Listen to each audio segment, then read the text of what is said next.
da palavra desta noite, que é um complemento da palavra da semana passada.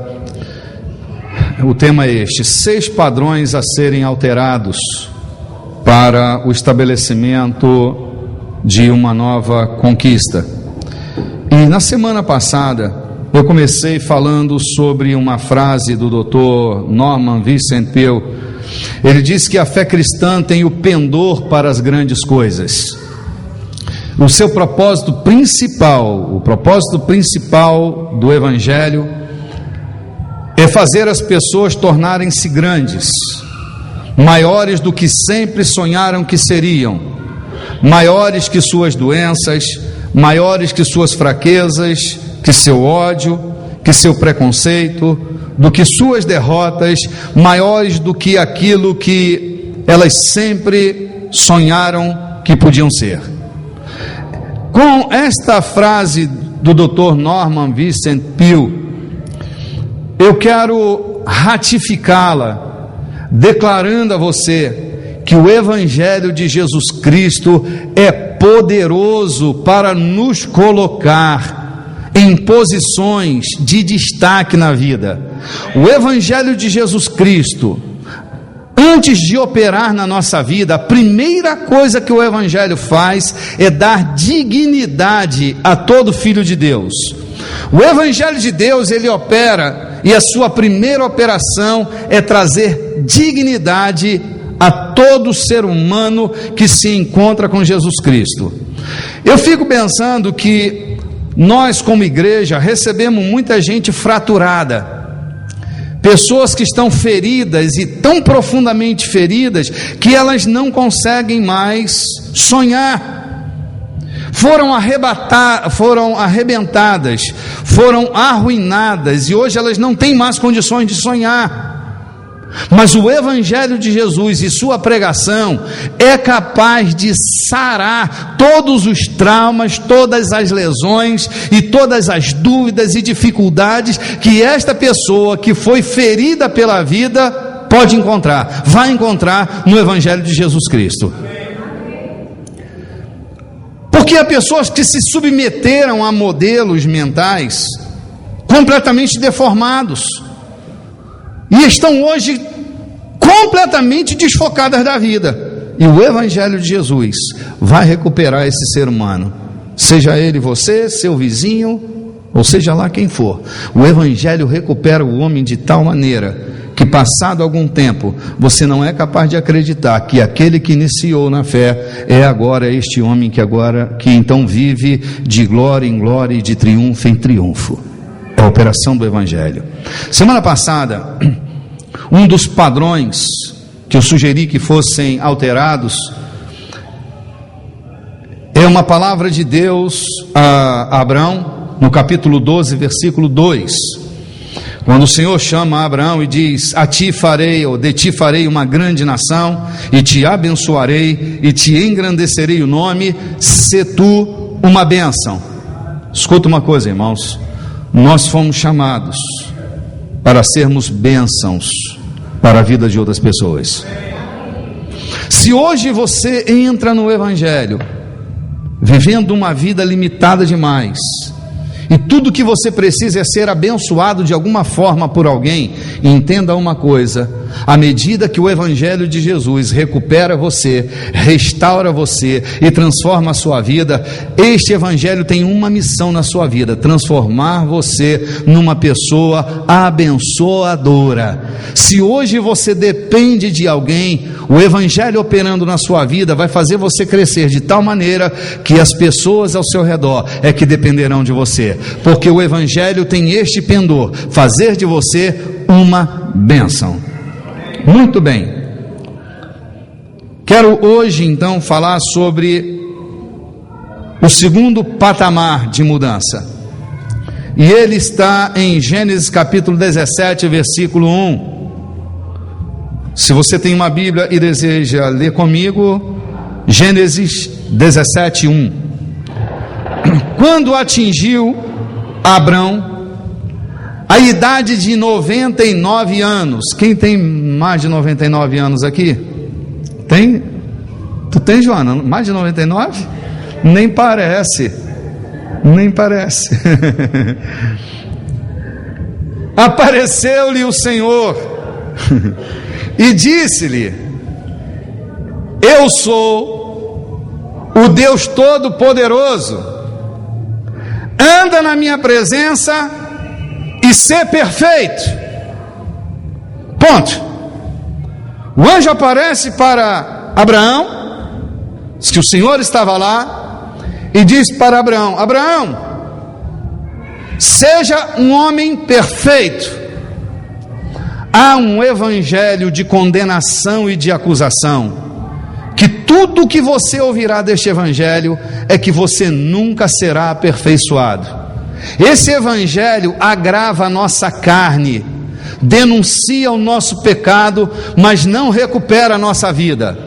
Eu quero dizer para você que o propósito de Deus na sua vida é fazer de você uma mulher perfeita, um homem perfeito, e o evangelho de Jesus Cristo tem este poder e esta autoridade, fazer de mim e fazer de você uma pessoa perfeita. Há algumas pessoas que mentalmente elas já estão programadas a serem pessoas fracas, estão programadas a serem pessoas cheias de defeitos e nunca caminharem para a perfeição, porque a perfeição não existe. Eu vim aqui esta noite contrariando este pensamento medíocre, anunciando para você que é possível você ser perfeito em Cristo Jesus. O evangelho tem este poder. Se não, por gentileza, abra a sua Bíblia mais uma vez. Enquanto você abre, eu quero dizer para você que o evangelho de Jesus Cristo me fará perfeito mesmo. Ele não é um remendo de pano novo num vestido velho.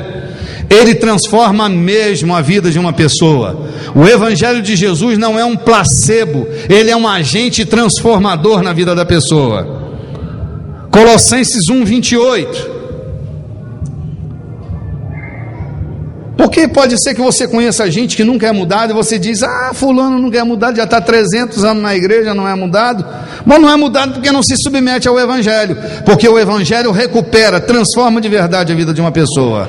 Olha só o que Paulo diz em Colossenses 1:28: o qual nós anunciamos, advertindo a todo homem e ensinando a todo homem em toda sabedoria, a fim de que apresentemos todo homem perfeito em Cristo Jesus.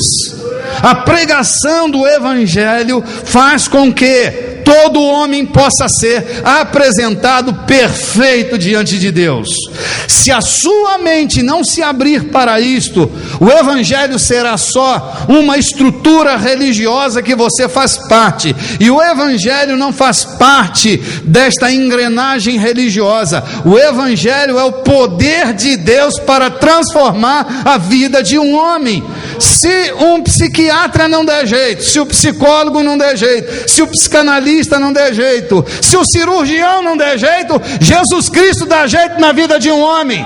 E o evangelho recupera a estrutura mental de um homem. Ele transforma de verdade. Como eu disse anteriormente, o evangelho de Jesus não é um tecido novo que se aplica num vestido velho. O evangelho de Jesus vai transformar a sua vida. Olha o que diz Paulo na sua primeira carta aos Coríntios. Antes de tocar nesta carta aos Coríntios, eu quero só lembrar a você que a palavra perfeito, no texto em que nós lemos, está no hebraico, mas eu quero me valer da palavra perfeito no grego. É uma palavra para mim muito preciosa. A palavra perfeito no idioma grego é a palavra teleios, que quer dizer completo, total, inteiro, são, sem defeito, inocente, íntegro. Quando, aqui no texto em hebraico, o Senhor diz para Abraão: anda na minha presença e ser perfeito, isso quer dizer, Abraão, João, Manuel, Teresa, diga seu nome por gentileza. anda na minha presença e ser perfeito.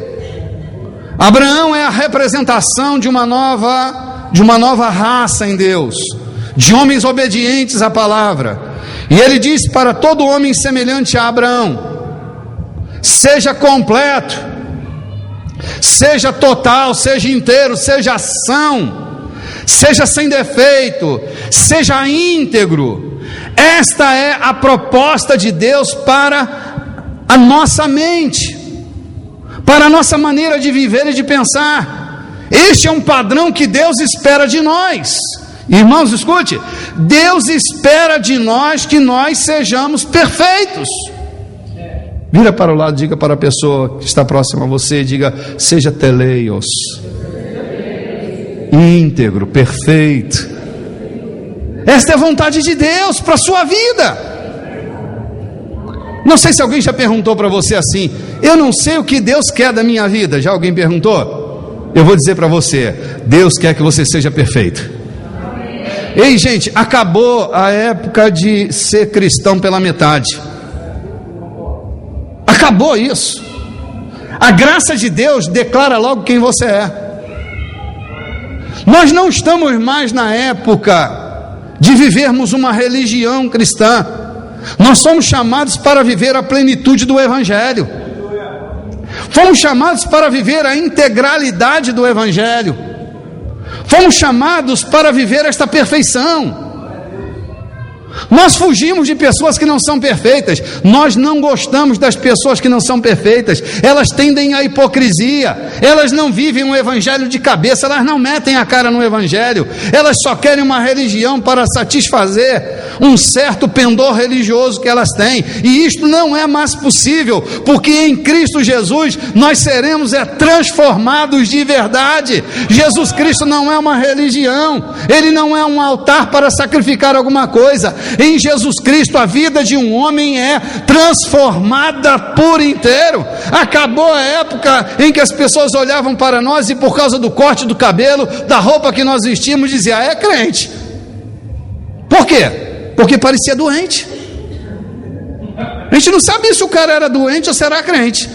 Via um caboclinho doente, amarelo, pálido, todo mão jambrado, e perguntava: tu é crente? Não, estou doente. Ou então ficava confuso, vinha lá o cara com aquela carinha de doente, se arrastando pela vida, dizia: está doente, meu irmão? Não, sou crente. Porque não tinha muita diferença, lembra disso, gente? Eu estou enganado ou isso também acontecia por aqui? Acabou essa história, meu irmão. Quem é, porque o Espírito de Deus nos leva à perfeição. Olha, a fé cristã tem pouco a ver com minha roupa e tem tudo a ver com as minhas motivações.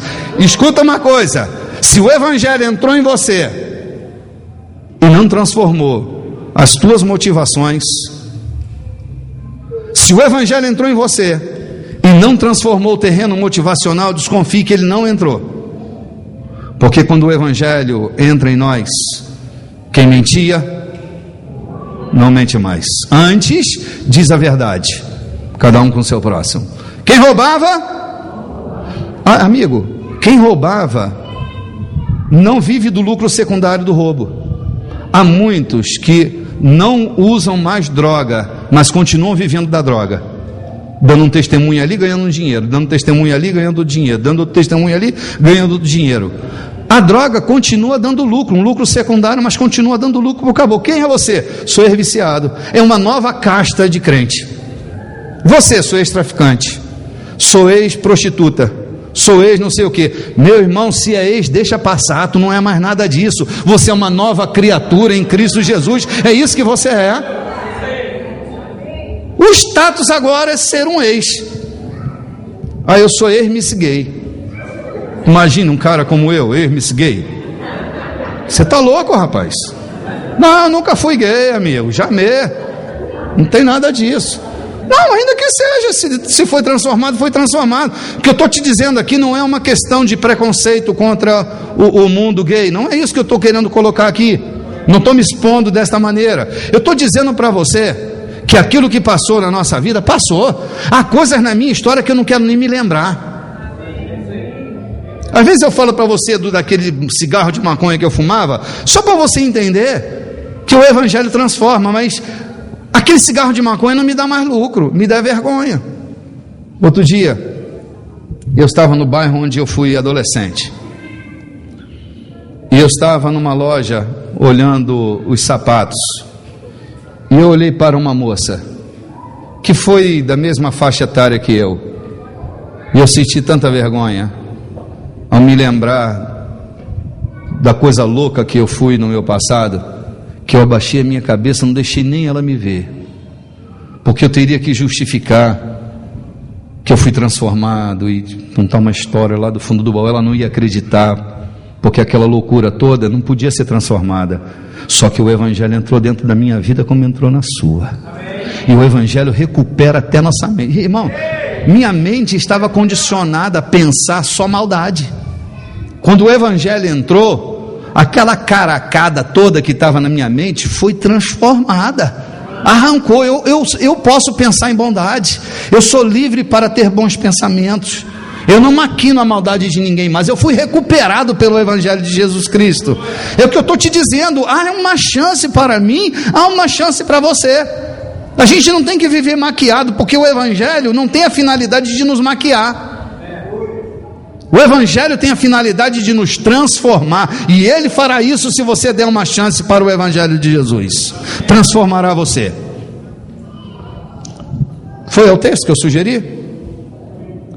Veja bem, primeira carta de São Paulo aos Coríntios, capítulo 13, versículo 11. Quando eu era menino, fala de um tempo, quando eu era menino eu falava como menino, sentia como menino, pensava como menino. Quando cheguei a ser teleios, desisti das coisas próprias de menino. Há um tempo de se falar, de se pensar e de se sentir como menino. Só que esse tempo precisa passar na nossa vida. Há pessoas que entram no Evangelho, mas nunca amadurecem, porque elas tiram vantagem de ser meninos na fé. Ninguém pode falar nada para elas, que elas ficam logo emburradinhas. Se tu diz a verdade, cai logo o beiço. Magoei, estou magoado com meu pastor. Magoado com o quê? Ele me disse umas verdades que eu não queria ouvir. Meu irmão, então tu vai bater tambor lá no Bita do Barão, porque aqui tu vai ouvir as verdades que tu precisas ouvir. E não fica magoado comigo não, porque não adianta ficar magoado. A minha finalidade é levar você a ser um homem perfeito pelo Evangelho de Jesus. Então há coisas que você não pode mais pensar como antes, não pode ficar sentido como tu é ressente com tudo. Se fala mais grosso, fica ressentido. Se fala mais fino, também fica. Se eu troco de carro, fica ressentido. Se eu não troco, também fica ressentido. Meu irmão, tem que parar de pensar e de sentir como menino. As coisas têm que passar na sua vida. O que é que anda acontecendo conosco? Será que os ambientes em que nós vivemos, eles nos infantilizam tanto assim? Porque eu sei de uma coisa, há ambientes eclesiásticos que eles infantilizam as pessoas, tratam as pessoas como débeis mentais. Vocês nunca serão tratados como débeis mentais aqui na igreja. Mas eu sei de lugares que tratam as pessoas como débeis mentais, perdem até a oportunidade de escolher, porque escolhem a cueca que vai vestir, a menina que vai namorar, que roupa vai comprar no shopping, se vai usar o cartão, se não vai usar o cartão. Ou eu estou doido, eu não estou sabendo que isso anda acontecendo por aí. Sabe o que é isso? É uma forma de infantilizar um filho de Deus. Mas também há estruturas familiares assim, mães e pais que nunca deixam os meninos quebrarem a cara, estão sempre entrando na frente, sempre entrando na frente, sempre entrando na frente. Meu irmão, deixa esse menino quebrar a cara logo de uma vez, assim ele se torna homem. Vai chegar aos 40 anos sem saber decidir, 40 anos que não vai assumir uma família. Já comecei a profetizar, pronto. Não fica contando a sua vida para mim, porque depois eu começo a profetizar, você acha que foi um recado que eu mandei para você agora, né? Sabe o que não é? ambientes profissionais que não deixam o profissional ser profissional. Ele nunca vai crescer na profissão dele, sabe por quê? Está sempre o tempo todo cercando o cara, não deixa o cara pensar, não deixa o cara decidir, não deixa o cara agir. Ele será sempre um infantilizado na estrutura profissional. Meu irmão, nós nascemos como crianças, mas precisamos chegar a ser homens, e para isto é preciso desistir de coisas. Há coisas que você está sentindo hoje, que você precisa desistir de sentir. Não está mais em mim sentir isso. Bispo, como eu posso não sentir? Não sentindo, decidindo por não sentir, escolhendo outro sentimento. Ou você é governado por sua alma. Se você é governado por seus sentimentos, desculpe, mas eu vou dizer uma verdade para você: você ainda não é teleios, ainda não cresceu, ainda não é governado pelo Espírito, continua sendo governado por suas emoções. E eu disse para você, Moisés foi um homem que decidiu pensar com uma mentalidade de escassez, levou seu temperamento o tempo todo, para onde ele ia, lá estava o temperamento dele, e o Senhor disse para ele: olha, tu vai viver o teu maior milagre, você vai dizer para a rocha: rocha, sai a água de ti, e a água jorrará para as pessoas beberem daquela água lá em Meribá. Sabe o que ele faz? Pega o temperamento dele, o macaco é pendurado nas costas dele, e já vai ele para Meribá, um cajado na mão e um temperamento agarrado nas costas dele. O custo disso é que nunca mais Moisés entrará na terra da promessa. Andar por seus sentimentos, você corre o risco de nunca entrar na terra da promessa de Deus para a sua vida. Isso não te assusta? A mim me amedronta e me apavora, porque há coisas que eu tenho que desistir delas. Sabe o que é desistência? Eu não vou mais fazer isto, eu não vou mais para a escola, desistir de estudar, eu não vou mais andar nesta estrada, eu desistir de andar nela.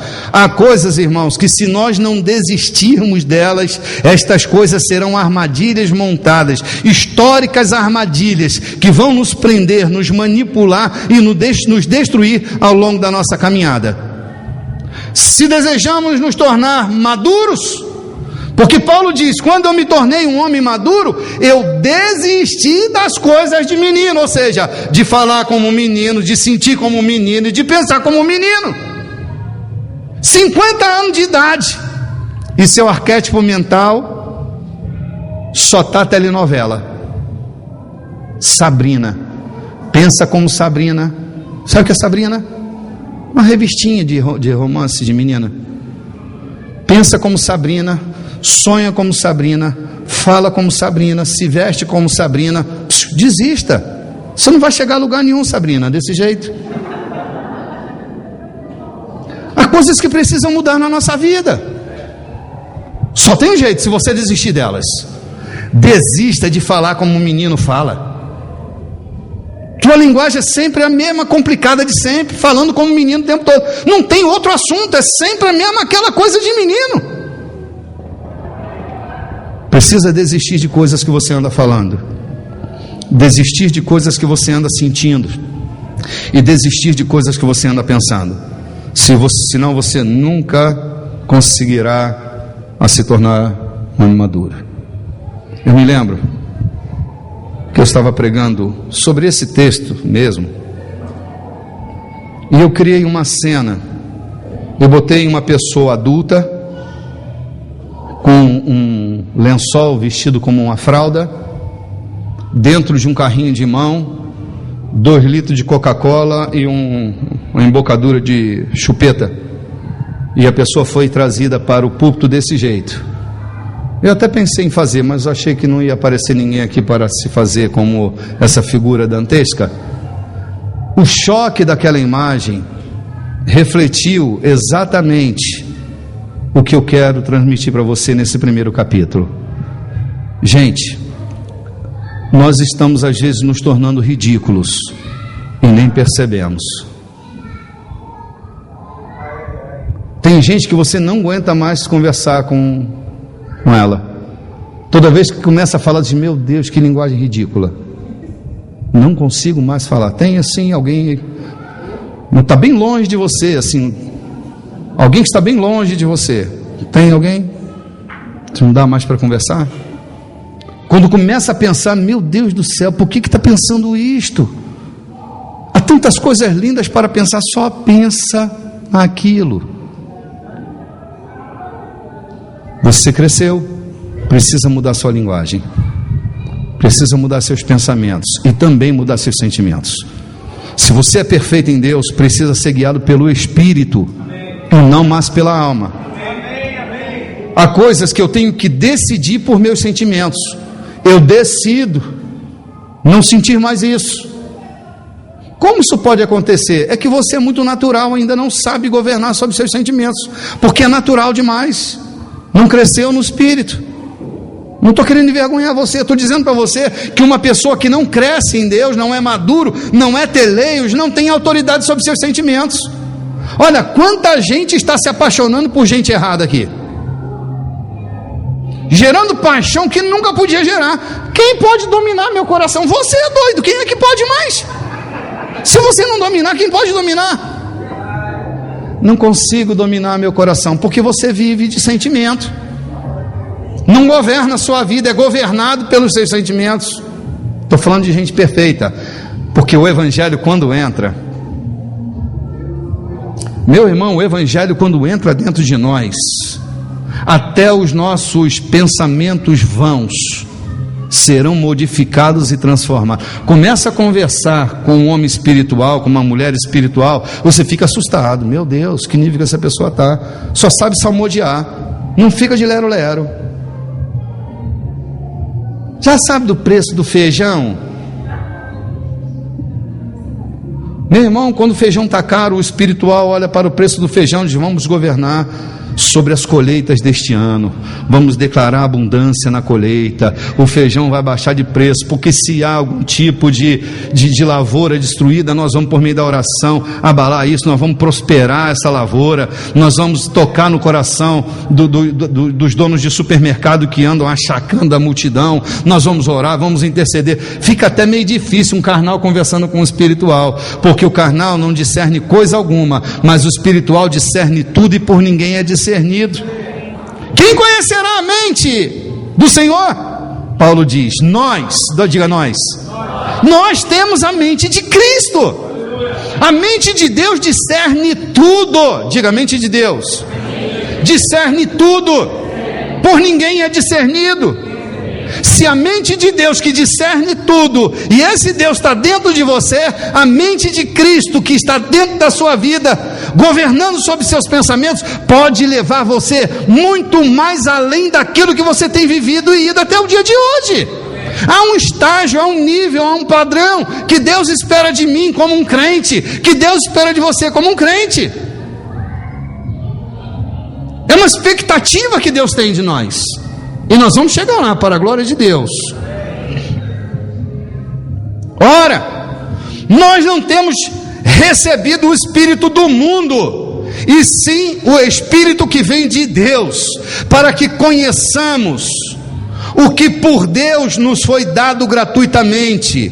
Disto também falamos, não em palavras ensinadas pela sabedoria humana, mas ensinadas pelo Espírito, conferindo coisas espirituais com espirituais. Ora, o homem natural não aceita as coisas do Espírito de Deus, porque lhes são loucura, e não pode entendê-las, porque elas se discernem espiritualmente. Porém, o homem espiritual julga todas as coisas, mas ele mesmo não é julgado por ninguém. Pois quem conheceu a mente do Senhor que o possa instruir? Nós, porém, temos a mente de Cristo. 1 Coríntios capítulo 2.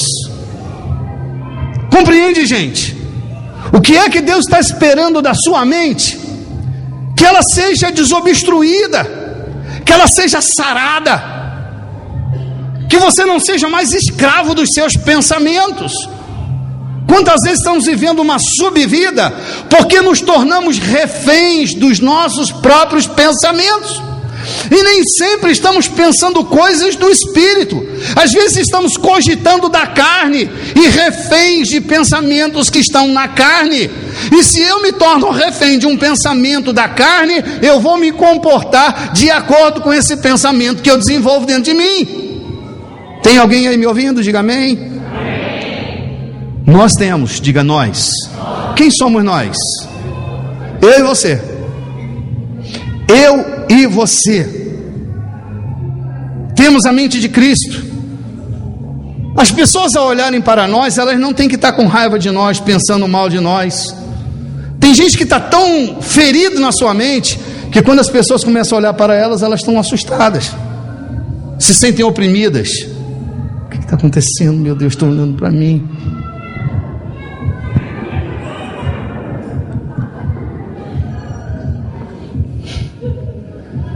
Pare com isso.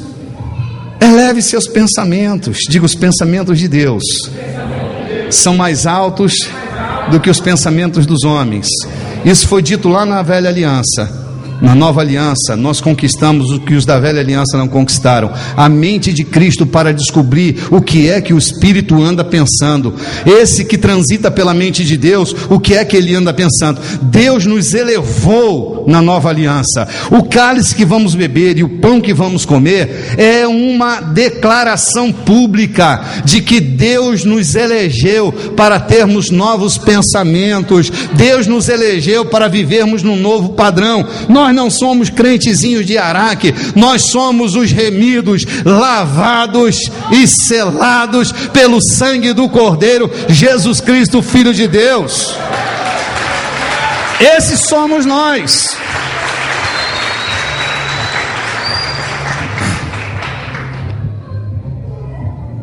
O terceiro ponto a ser tocado, e o quarto, estão na mesma frase, Gênesis 35:11. E disse-lhe mais: eu sou o Deus Todo-Poderoso, sê fecundo, multiplica-te, uma nação e multidão de nações sairão de ti, e reis procederão de ti. Duas palavras, dois níveis que precisamos alcançar: fecundidade e multiplicação. Deixe-me explicar uma coisa aqui. A palavra fecundo é a palavra em hebraico parar. Parar não é lançar material genético para o futuro. Não tem a ver com a fecundidade na minha sexualidade necessariamente. Porque parar quer dizer dar fruto, ser frutífero, dar ramo, mostrar-se com frutos. Abra sua Bíblia em João 15:16. Olha o que é que Deus espera de nós. Não fostes vós que me escolhestes a mim. Olha o problema teológico que nós temos aqui, ó. Presta atenção, hein? Não foste vós que me escolhestes a mim, pelo contrário, eu vos escolhi a vós outros, e vos designei para que vades e deis fruto, e o vosso fruto permaneça, a fim de que tudo quanto pedirdes ao Pai em meu nome, Ele vô-lo conceda. Não, acho que você não está acordado. Toda vez que você pensar em fecundidade, se lembre de uma coisa: não foi você que escolheu Jesus, foi Ele que escolheu você. Olha, isso muda muito e muda muita coisa. Porque pode ser que um dia você tenha sentido pena do Jesusinho pendurado numa cruz e tenha levantado a sua mão dizendo: não, tadinho, eu faço parte agora do grupo desses derrotados. Eu quero aqui aceitar o espírito da cruz e da derrota e do vexame da cruz sobre minha vida e vestir uma carapuça que não é sua. Jesus está dizendo nesse texto: não foram vocês que me escolheram, eu é que escolhi vocês, e escolhi vocês para que vocês possam dar fruto.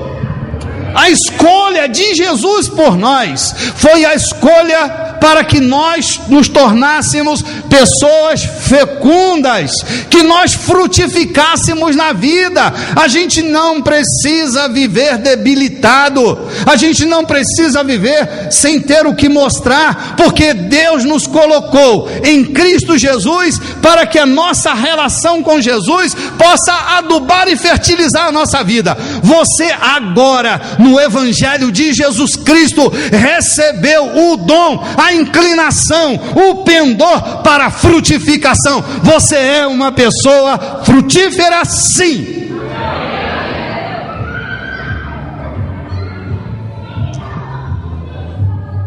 E a palavra multiplicar é a palavra rabar. Rabar quer dizer tornar-se grande, ser ou vir a ser muitos, ser numeroso, alargar, aumentar, tornar-se muitos. É isso que quer dizer rabar. Quando Deus chama aquele homem e diz para ele: seja frutífero e multiplique-se, a expectativa de Deus está nesse tapete que Deus coloca na frente dele.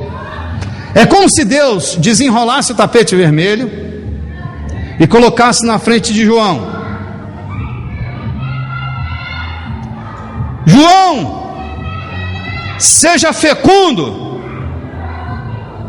multiplique-se. João está habilitado por esta palavra, tanto quanto todos nós estamos habilitados pela palavra de Jesus a sermos frutuosos, a nos esparramarmos.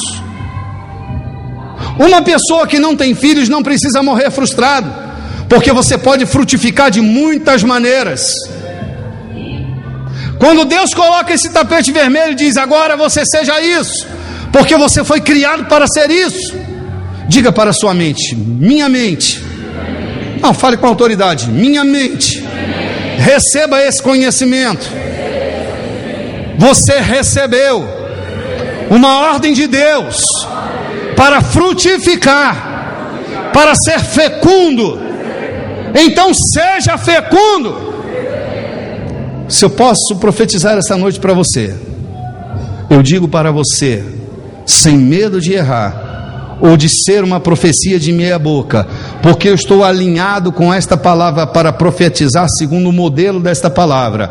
Eu digo para você, você está habilitada.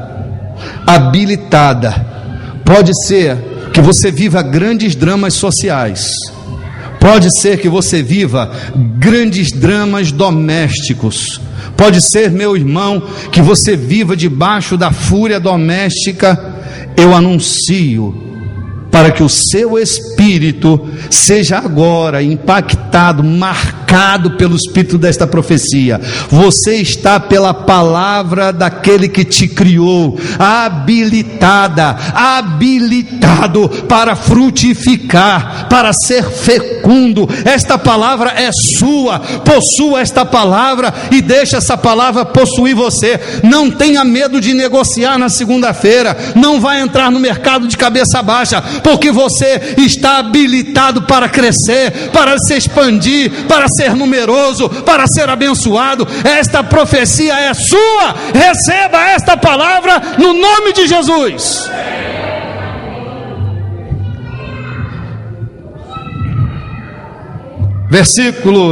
Capítulo 31 de Deuteronômio, versículo 23.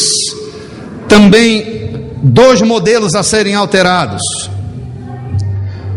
Ordenou o Senhor a Josué, filho de Num, e disse: sê forte e corajoso. Diga: ser forte e corajoso. Você quer se transformar numa pessoa de vitória? Quer ser um vitorioso na vida? 2 coisas: seja forte e seja corajoso. 6 vezes Josué ouviu isso. 6 vezes Josué ouviu a mesma coisa. Não foi uma, nem 2, nem 3. 6 vezes Josué ouve a mesma frase: Josué, seja forte e seja corajoso. A palavra forte é a palavra em hebraico shazak. Shazak é ser fortalecido, ser endurecido, ser forte, ser firme, ser resoluto, ser persistente, prevalecer sobre, ser urgente, tornar-se arrojado, encorajar, tornar-se firme, tornar-se rígido, ficar duro, conter, pegar forte com. Isso é shazak, é ser forte. Pessoas fracas nunca se tornarão vitoriosas. Eu ouvia a queixa de uma senhora. Ela dizia, porque se sentia desprotegida na sua relação marital, ela dizia: eu queria ser fraca uma vez na vida, eu tenho que ser forte todo dia, eu queria ser fraca um dia só. Quantos de vocês querem ser fracos um dia só? Não, ninguém. Ser fraco um dia só pode te custar a vida inteira. Não abra concessões na sua vida, minha irmã. Uma concessão só, você se desmonta aqui e pode ser que nunca mais você consiga se montar em outro lugar. Não abra concessões na sua vida. O único ser que pode ser fraco é o catraio. Todo dia ele canta: tô fraco, tô fraco, tô fraco. Mas seres humanos como nós não temos o direito. Pelo contrário, a profecia de Joel diz: digo fraco, eu sou forte. Pode repetir comigo? Digo fraco, eu sou forte. O que é que Deus espera quando um fraco diz eu sou forte? Que ele se alinhe com a palavra que saiu da sua boca. Porque quando você diz eu sou forte mesmo sendo fraco, a tendência é que você vá se ajustar à palavra que saiu da sua boca. Por isso é preciso ter cuidado com as coisas que nós dizemos. Aquilo que nós dizemos arranca-nos do lugar. E Deus está dizendo para Josué: seja forte, vença. Mas bispo, não tem jeito, é tanta resistência, é tanta oposição. Quer sair vitorioso? Seja forte. Mas parece que é mais forte do que eu. Seja forte. Mas parece que é maior do que eu. Seja forte. Mas parece que tem mais do que eu. Seja forte. Mas parece que eu não vou conseguir. Seja forte. Seja forte o tempo todo, porque é sendo forte que você vai destruir as fortalezas que tentam te intimidar. É sendo forte que aqueles que se opõem a você se recuarão. É sendo forte que você vai conquistar. Nenhum fraco ganha a batalha, só os fortes prevalecem.